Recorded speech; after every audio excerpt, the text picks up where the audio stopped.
बहुत समय पहले की बात है। चंदनपुर नाम का एक गांव था। उस गांव में एक परिवार था जिसमें अकरम चाचा और उनका बेटा सलीम रहता था। वे 10 साल पहले हैदराबाद से चंदनपुर आए थे।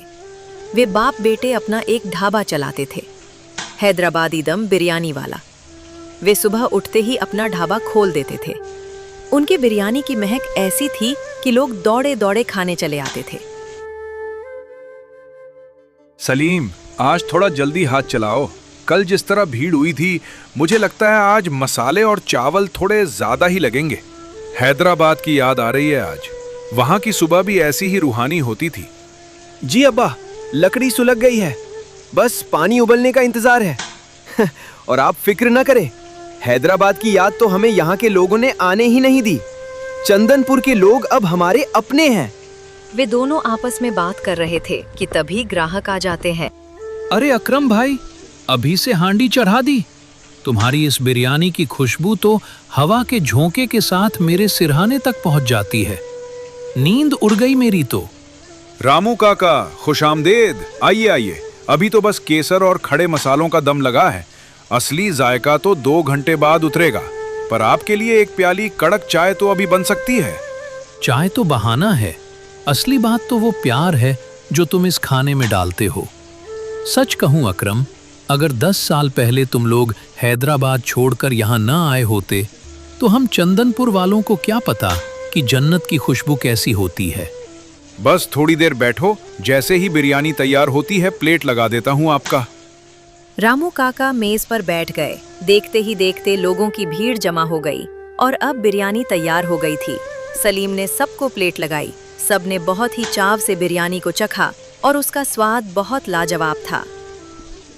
सलीम भाई, क्या खिला दिया यार। ऐसी बिरयानी तो मैंने शहर के बड़े होटलों में भी नहीं खाई। सच सच बताओ, क्या मिलाते हो इसमें? कोई जादुई जड़ी बूटी है क्या? राहुल भाई, जादुई जड़ी बूटी तो नहीं, बस अब्बा की बरकत है।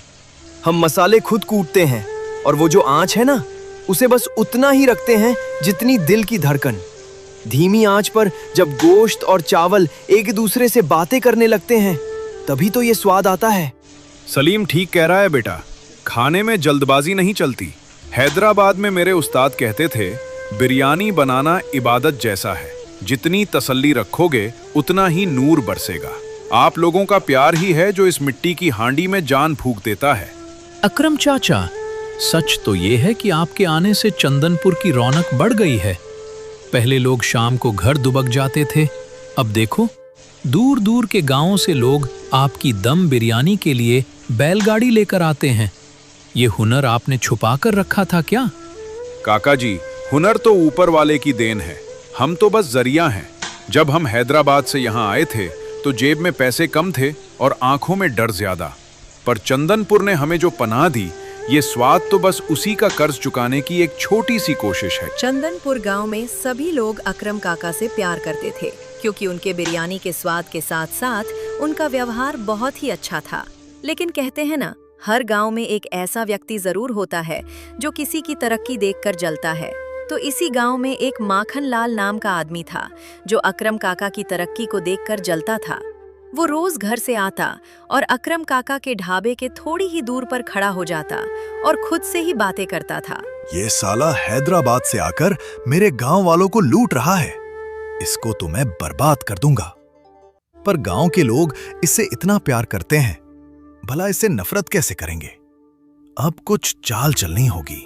इतना सोचकर वह तुरंत चाचा के ढाबे पर गया और नौटंकी करना शुरू कर दिया। हाय मेरी फूटी किस्मत, हे भगवान, अब मैं क्या करूं, कहां जाऊं?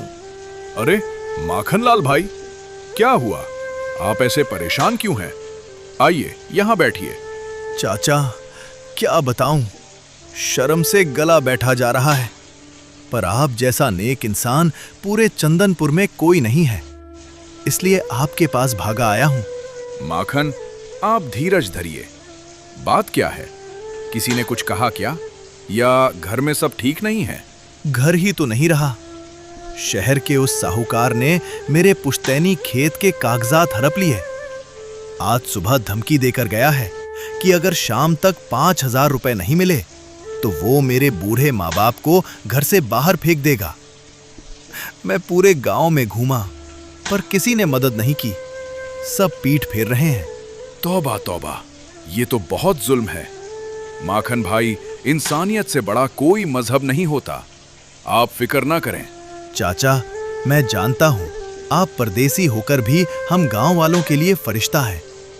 अगर आज आपने मेरी मदद कर दी तो मैं पूरी जिंदगी आपका गुलाम बनकर इस ढाबे के बर्तन मांजूंगा।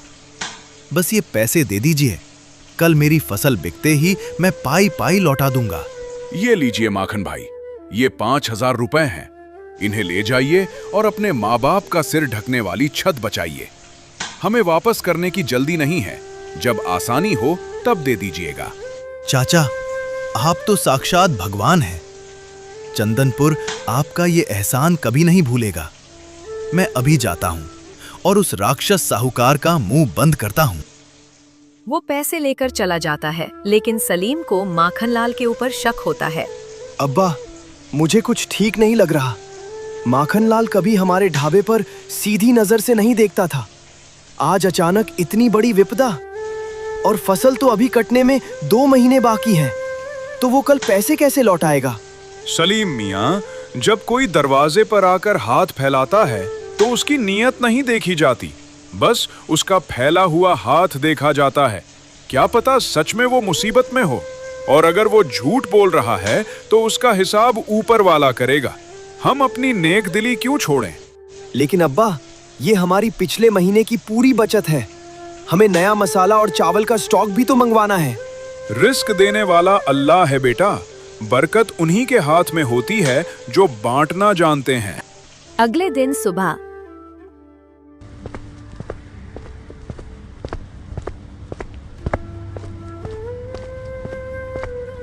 अरे गजब हो गया चाचा, अनर्थ हो गया।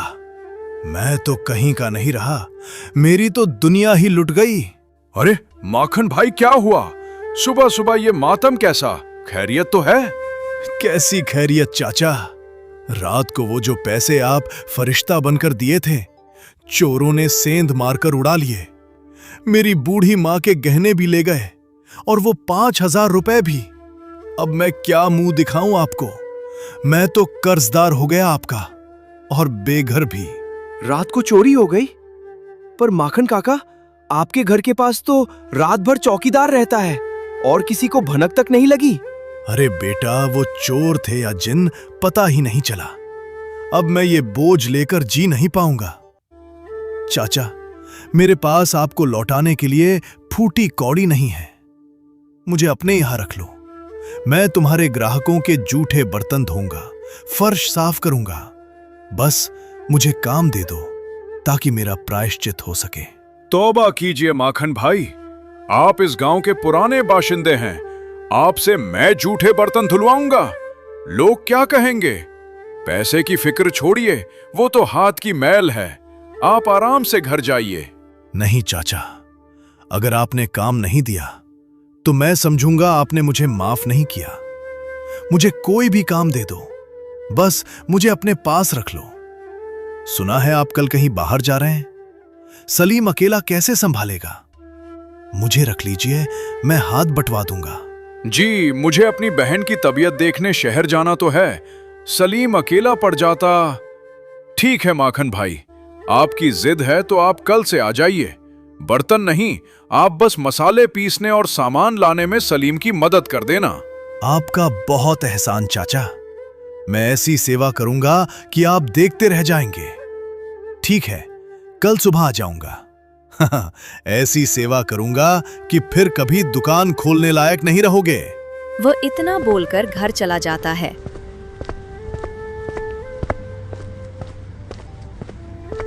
और इधर अब्बा, अभी माखन काका गए तो मुझे चैन आया, लेकिन मेरा दिल अब भी बैठा जा रहा है। आपने अचानक कह दिया कि आप कल सुबह शहर जा रहे हैं। मुझे बताया तक नहीं। कम से कम हम साथ तो चलते। अकेले मेरा मन नहीं लगेगा। मेरे लाल, अकेले कहाँ हो तुम? पूरा गांव तो तुम्हारा कुनबा है। रही बात अचानक जाने की, तो बुआ की चिट्ठी आई थी। उनकी तबीयत नासाज है। और फिर 10 साल हो गए हमें इस मिट्टी में रचे बसे। अब मैं अगर चंद दिनों के लिए बाहर जाऊं तो क्या मेरा बेटा इस विरासत को नहीं संभाल पाएगा? विरासत की बात नहीं है अब्बा, बात भरोसे की है। आपने माखन काका को काम पर रख लिया, वो भी तब जब उनकी नीयत मुझे कभी साफ नहीं लगी। वो इंसान जो कल तक हमारे ढाबे की तरफ देखता तक नहीं था, आज अचानक रोते हुए आया और आपने उसे गले लगा लिया। बेटा, जब कोई डूब रहा हो तो ये नहीं देखा जाता कि वो दोस्त है या दुश्मन। उसने मदद मांगी, हमने दे दी। मजहब हमें यही सिखाता है कि प्यासे को पानी और बेसहारा को सहारा दो। कल से वो ढाबे पर आएगा, तुम्हारा हाथ बटाएगा। हाथ बटाएगा या काम बिगाड़ेगा, यही तो डर है। अब्बा, मुझे उन पर सख्त शक हो रहा है। उनकी बातों में जो मिठास थी वो शहद जैसी नहीं बल्कि कड़वे नीम पर लिपटी हुई चीनी जैसी थी। उनकी आंखों में वो नमी नहीं थी जो एक मजबूर इंसान की आंखों में होती है। मुझे डर है कि आपकी गैर मौजूदगी में वो कुछ ऐसा न कर दें जिससे हमारा नाम खराब हो। सलीम, शक का कोई इलाज नहीं होता। इंसान को हमेशा सामने वाले की अच्छाई देखनी चाहिए। अगर वो गलत इरादे से भी आ रहा है तो हमारा नेक बर्ताव शायद उसका दिल बदल दे। आखिर नफरत को नफरत से नहीं, मोहब्बत से ही जीता जा सकता है। लेकिन अब्बा, ये दुनिया इतनी सीधी नहीं है जितना आप सोचते हैं। हमने हैदराबाद से यहाँ आकर बड़ी मुश्किल से ये इज्जत कमाई है। लोग हमारी बिरयानी के जायके के साथ साथ हमारी ईमानदारी की कस्में खाते हैं। अगर माखन लाल ने जरा भी ऊंच नीच की तो 10 साल की मेहनत एक दिन में मिट्टी में मिल जाएगी। बेटा, रिस्क का मालिक वो ऊपर वाला है। अगर हमारी नीयत साफ है तो कोई हमारा कुछ नहीं बिगाड़ सकता। इंसान सिर्फ साजिशें रच सकता है, पर फैसला तो खुदा के हाथ में होता है। माखन अगर चाल चलेगा तो वो अपनी कब्र खुद खोदेगा। तुम बस अपनी मेहनत और इबादत में कमी मत आने देना। मैं आपकी बात टाल नहीं सकता अब्बा, पर मेरा दिल गवाही नहीं दे रहा। वो कल आएगा, मैं उसे काम भी दूंगा, लेकिन मेरी नजरें उसके हर कदम पर रहेंगी। आप बस जल्दी लौट आइएगा। अगले दिन माखन लाल ढाबे पर जाता है। सलीम बेटा, मैं आ गया। रात भर सो नहीं पाया यही सोचकर कि आज से मुझे अपनी जिंदगी की नई शुरुआत करनी है। आज से तुम ही मेरे अन्नदाता हो, तुम ही मेरे मालिक हो। जो कहोगे वही करूंगा। अरे काका, ये आप कैसी बातें कर रहे हैं? मालिक तो वो ऊपर वाला है। आप उम्र में मुझसे बड़े हैं, अब्बा के दोस्त हैं। आप मालिक कहकर मुझे शर्मिंदा ना करें। आप मेरे लिए वैसे ही काका रहेंगे जैसे कल तक थे। बस एक ही गुजारिश है कि इस ढाबे को अपनी दुकान समझना और पूरी ईमानदारी से साथ देना। बेटा, तुम्हारी यही सज्जनता तो मुझे खींच लाई है। मैं तो गवई आदमी हूं, बस इतना जानता हूं कि इस उम्र में तुमने मुझे सहारा दिया है। अब देखना मैं कैसे पसीना बहाता हूं। काका, आप फिक्र ना करें। आपको यहाँ किसी चीज की कमी नहीं होगी। जो आपको खाना हो खुद निकाल कर खा लेना, जो जरूरत हो बेझिझक बताना। बस एक बात का ख्याल रखना, ये जो ग्राहक आते हैं ना, ये सिर्फ खाना खाने नहीं आते, ये हमारे प्यार और व्यवहार के खिंचे चले आते हैं। बस इनसे तमीज और मोहब्बत से पेश आना। तुम निश्चिंत रहो सलीम, अब ये माखन लाल बदल गया है। दोनों इतनी बात कर रहे थे, तभी ढाबे पर गांव के प्रधान जी आ जाते हैं। अरे प्रधान जी, आइए आइए, बैठिए। आज की बिरयानी की महक देखी आपने? सलीम बेटे ने इसमें अपनी रूह डाल दी है। लाइए, हाथ धोइए, मैं खुद आपके लिए गर्मा गर्म प्लेट लगाता हूँ। अरे माखन भाई, तुम यहाँ और इतने खुश मिजाज? कल तक तो तुम बिरयानी के नाम से चिढ़ते थे। अरे प्रधान जी, वो कहते हैं ना कि देर आए दुरुस्त आए। पहले मैं समझ नहीं पाया था, पर अब पता चला कि असली सेवा तो यहाँ हो रही है। अब हम भाई लोग मिलकर आप सबकी खातिरदारी करेंगे। आप खाइए और अपना प्यार इस ढाबे पर बरसाते रहिए। अब से मैं यहीं आपकी सेवा में तैनात रहूंगा। वो ऐसे ही लोगों से बातें करता, उनकी प्लेट लगाता। ये देख सलीम बहुत खुश होता है। काका, मान गया। आपने तो आज कमाल कर दिया। मैंने सोचा नहीं था कि आप इतनी जल्दी सब संभाल लेंगे। ग्राहक आपसे बहुत खुश थे। बेटा, जब इंसान दिल से कुछ ठान लेता है तो सब हो जाता है। मैं तो बस ये सोच रहा था कि काश मैं पहले ही अकरम भाई के साथ जुड़ गया होता। खैर, अभी भी कुछ बिगड़ा नहीं है। क्यों, काम कैसा रहा मेरा? बहुत ही शानदार। सच कहूं तो कल रात मुझे आप पर थोड़ा शक हो रहा था, पर आज आपकी मेहनत देखकर मुझे अपनी सोच पर शर्म आ रही है। आपने तो आज मेरा और ग्राहकों का, सबका दिल जीत लिया। बेटा, शक करना गलत नहीं था, मैं था ही ऐसा। पर अब मेरा मकसद सिर्फ इस ढाबे की तरक्की है। तुम बस मुझे धीरे धीरे सब सिखाते रहना, ताकि जब तुम थक जाओ तो मैं हांडी संभाल सकूं। जरूर काका, क्यों नहीं। आप बस इसी ईमानदारी से साथ रहिए। हम मिलकर इस ढाबे को जिले का सबसे बड़ा होटल बनाएंगे। माखन लाल पर धीरे धीरे सलीम विश्वास करने लगता है। समय बीता। एक दिन सलीम ने माखन लाल से बोला कि जाओ सोहन के दुकान से चिकन लेकर आओ। वो तुरंत दुकान पर जाता है, सोहन को खरीदने की कोशिश करता है और मिलावटी और बासी मांस मांगता है, लेकिन सोहन उससे बिकता नहीं है। वो तुरंत सलीम के पास जाता है और सच बता देता है। तुरंत सलीम उसे ढाबे से निकाल देता है और अपने उधारी पैसे को ब्याज सहित मांगता है।